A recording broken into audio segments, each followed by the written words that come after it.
Hi there team, Coach Alexa here. I've recently been flicking through a book that my dad gave to me from his collection a few years back, and it's Aerobics by Kenneth M. Cooper.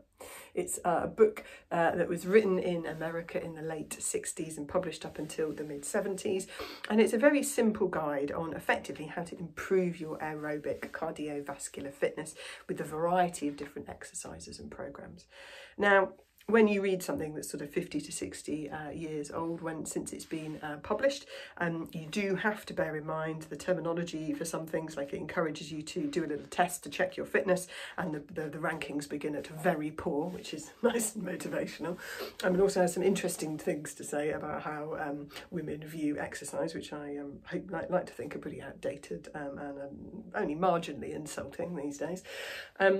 But that aside, it got me thinking. So if you look at the sort of introductory running program for 16 weeks, it actually starts you off with getting out to walk for a mile 5 times a week.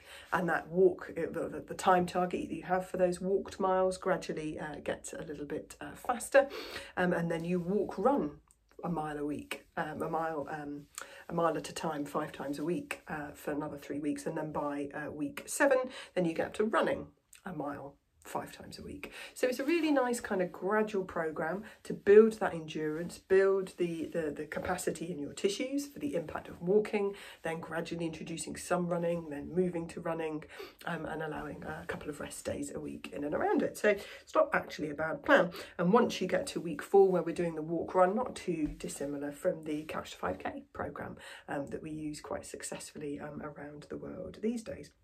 Once you get to week 10 of this program, they start focusing a little bit more on pace. So you're doing 2 1-mile runs a week and 2 1.5-mile runs a week. And those 1-mile runs are starting to get a little bit quicker. So it's quite a nice way, actually, of improving our aerobic capacity, improving the function and health of our heart, lungs, circulatory system, and also building up the bones, joints, ligaments, tendons and muscles to deal with more exercise. So yeah, fantastic introductory program, particularly for somebody who's getting into exercise. It's something that they've not done for a while or not really done at all before. They also have alternative programs to use if you want to swim or cycle, or, interestingly, running on the spot. Never thought of having a running on the spot training program. That's maybe something I could think about branching out into. But it got me thinking as well, kind of coming to the end of January now, and the New Year's resolution related inquiries are dropping off a little bit. But the biggest factor for me about getting people really into a New Year's resolution is not taking on something that's too big, that can be broken down into chunks, built habits one at a time.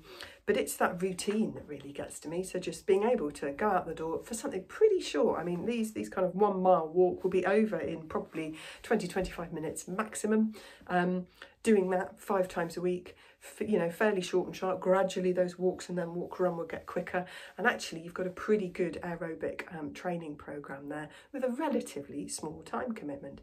Get that habit inbuilt, you might even find that you're enjoying it and can build from there. So although there's lots of things that have changed since the 60s and 70s when this book was written, actually I think a lot of the underpinning philosophies behind it are still pretty useful.